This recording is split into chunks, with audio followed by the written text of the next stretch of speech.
Shalom, meus amigos, um bom dia a todos vocês nessa linda manhã na cidade santa de Jerusalém. Sim, eu já retornei do norte de Israel para minha casa aqui, na nossa capital espiritual, Jerusalém, e quero ter oportunidade, como tenho feito ao longo dos anos, de compartilhar um pouco mais da imensa sabedoria da Torá com cada um de vocês. E o povo judeu no mundo todo, a fazer a leitura da nova porção semanal da Torá, que nesse Shabat corresponde a Parashá Hukat. Ela traz no seu interior inúmeros temas de enorme significado espiritual. Nós temos a novilha vermelha, nós temos a morte de Miriam, entre outros temas. E para mim é sempre difícil fazer a eleição de um desses temas, uma escolha. Mas me pareceu que no interior dessa Parashá existe uma passagem que me permite extrair uma lição de natureza ética extraordinária, que é, no mais da verdade, a principal razão dessas pequenas lições de Torá que eu ofereço a todos vocês que acompanham o nosso canal. Vejam, o nosso povo estava prestes a entrar na terra de Israel. Nós já havíamos vagado no deserto por 40 anos. Moshe liderava agora uma nova geração. E para nós podermos ir com rapidez até o encontro dos exércitos cananitas, deveríamos atravessar as terras de Edom. Moshe Rabbeinu envia um mensageiro ao rei Edomita, pedindo autorização de passagem. E Moshe diz, não vamos nem por campo, nem por vinha, não beberemos sequer água dos seus poços, não nos desviaremos nem para a esquerda, nem para a direita. Moshe Rabbeinu oferecia garantias ao rei Edomita, e é preciso dizer, as terras de Edom não faziam parte daquelas terras que haviam sido prometidas por Akadosh Baruch Hu aos nossos patriarcas. Portanto, não havia razão, nós não havíamos sido ordenados a entrar em guerra com Edom. Mas a resposta do rei Edomita foi categórica: não passarás pelo que me pertence. Obviamente, como nós não fomos ordenados a ir à guerra contra Edom, não restava outra opção a não ser contornar o território edomita, mas isso implicava voltar ao Mar Vermelho, ao Mar de Juncos. E isso, evidentemente, termos de circundar esse território e voltarmos para trás em direção ao Mar Vermelho, isso evidentemente gerou um enorme desânimo, mesmo naquela geração, que já era uma geração que, quando ocorreu o pecado dos espiões, não tinha mais do que 20 anos de idade. Obviamente, que esse descontentamento, esse desânimo causado no nosso povo fez com que aquele velho argumento voltasse mais uma vez. Moshe, você nos tirou do Egito para morrer no deserto, aqui não tem água, aqui não tem pão. Por que fizeste isso, Moshe? E a queixa era dirigida a Moshe e também a Hashem. O que aconteceu? A narrativa da Torá descreve que a Kadosh Baruch Hu enviou contra o nosso povo cobras venenosas. Nós andamos no deserto durante 40 anos e as nuvens de glória nos protegiam. Não haviam escorpiões, não haviam cobras, não haviam pragas, não havia nada. Mas agora Hashem enviou as cobras, e elas eram venenosas, e elas morderam e elas mataram milhares do nosso povo. Evidentemente, diante desse fato sobrenatural, o povo correu até Moshe e disse: nós pecamos porque falamos mal contra você e contra Hashem. Provavelmente foi a teshuvá mais rápida da história do povo judeu, e eles pedem a Moshe que ore a Kadosh Baruch Hu para que ele remova do acampamento dos Bnei Israel aquelas cobras venenosas. Moshe Rabbeinu ouve o povo e ora em nome do nosso povo a Hashem e pede que de fato a praga cesse. E a Kadosh Baruch Hu diz a Moshe: faça uma serpente e coloque no alto de um poste, pois todo aquele que for picado por uma dessas cobras venenosas e olhar para a serpente, certamente viverá. Existem, evidentemente, inúmeras questões que envolvem esse passuquim da Torá. Mas Moshe Rabbeinu, como quase sempre fez, cumpriu rigorosamente a determinação de Akadosh Baruch Hu, e ele fez uma serpente de cobre e ele colocou no alto de um poste muito alto. E todos aqueles que dirigiam seus olhos aos céus e viam a serpente eram milagrosamente curados. Hashem quis mostrar ao nosso povo que a cobra não mata e nem restitui a vida, mas é Ele, o Criador do universo, a fonte de todo o poder.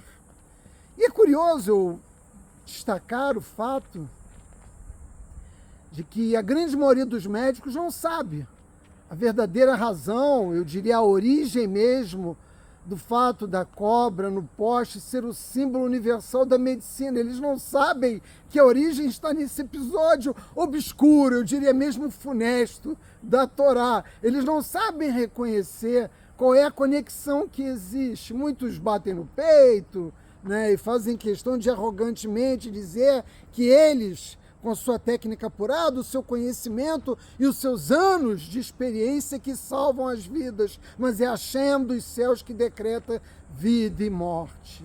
E um tolo ainda acrescentaria algo como: mas Moshe Rabbeinu ergueu um símbolo de idolatria, uma estátua de uma cobra, de uma serpente de cobre, e colocou lá para que o nosso povo, o povo judeu, idolatrasse e venerasse a cobra. Meus amigos, a cobra jamais foi um símbolo de idolatria, até porque um objeto físico sozinho não nos ajuda a entender a verdadeira dinâmica do que estava em curso ali naquele momento. E nós precisamos, como eu sempre chamo a atenção de todos vocês, olharmos mais profundamente para o interior da Torá e não apenas ficarmos na superficialidade da interpretação literal para compreender o que aconteceu.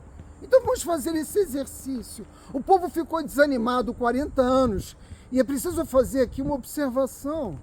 Vocês conseguem imaginar, cada um de vocês, 40 anos, vagando no deserto, como vocês estariam, né, também bastante irritados, desanimados, com a falta de perspectiva de entrada naquela terra que, afinal de contas, havia sido prometida, e isso gerou no interior do nosso povo enorme descontentamento e reclamação, como eu disse antes, contra Hashem e contra Moshe. E foi só no momento em que essas reclamações, esses descontentamentos se manifestaram, que as cobras foram lançadas, que as cobras se manifestaram no acampamento de Israel.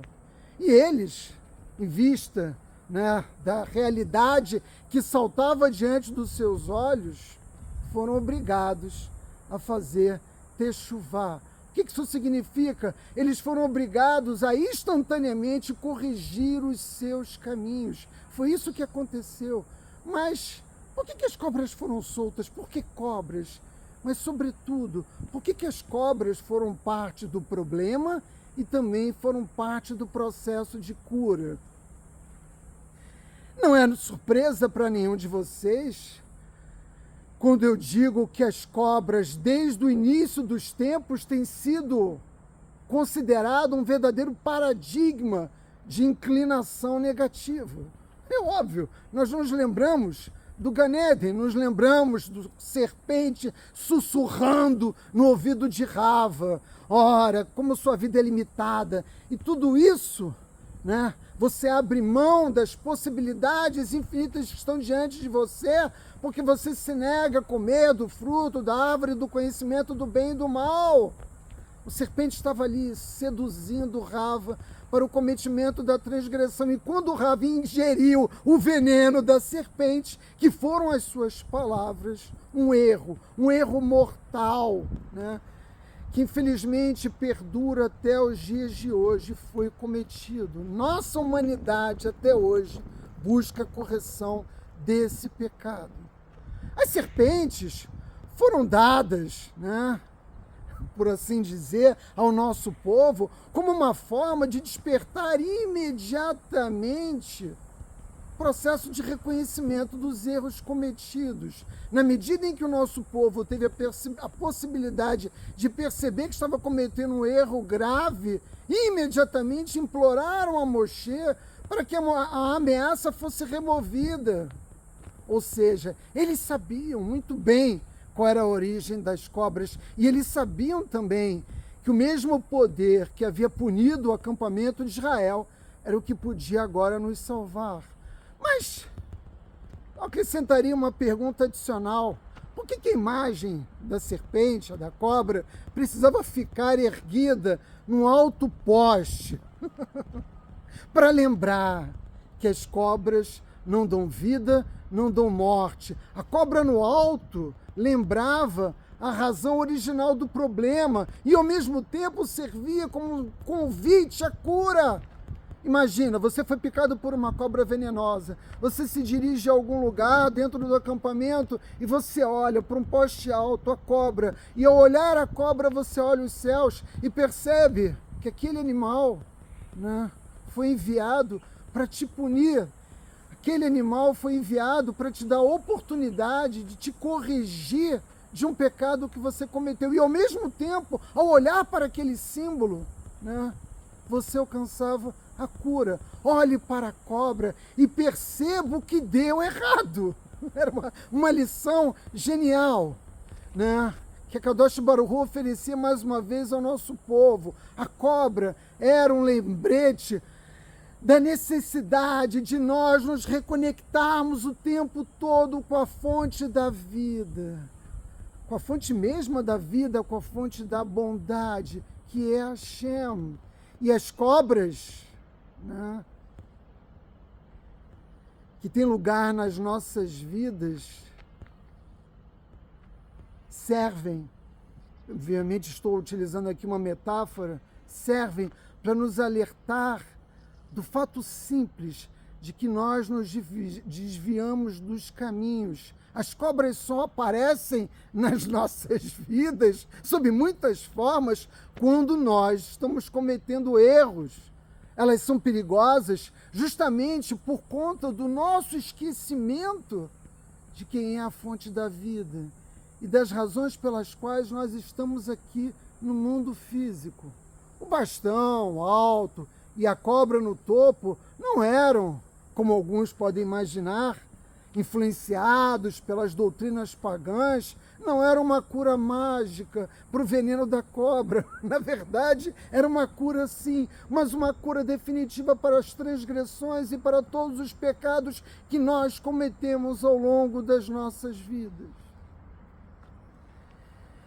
E eu quero terminar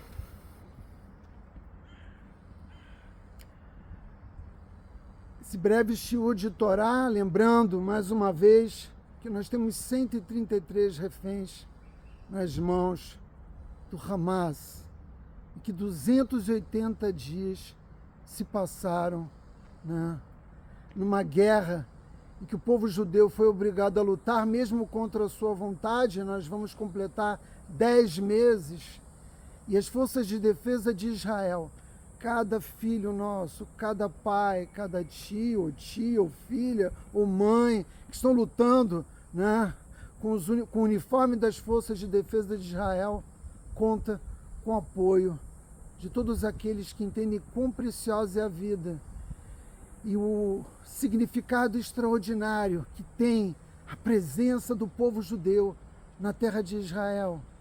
Por isso eu quero pedir mais uma vez a vocês que doem para que a gente possa comprar mais capacetes desses. E devo dizer a vocês, esse shiur de poucos minutos, para mim já foi cansativo carregar esse capacete. Eu fico imaginando os nossos soldados com equipamento completo, nesse calor terrível, na fronteira no Líbano e também no território de Gaza. Eu vou deixar aqui no primeiro comentário do vídeo, né, as formas de contribuição que você pode fazer, né, para os soldados das Forças de Defesa de Israel. Meus amigos, Shabbat Shalom.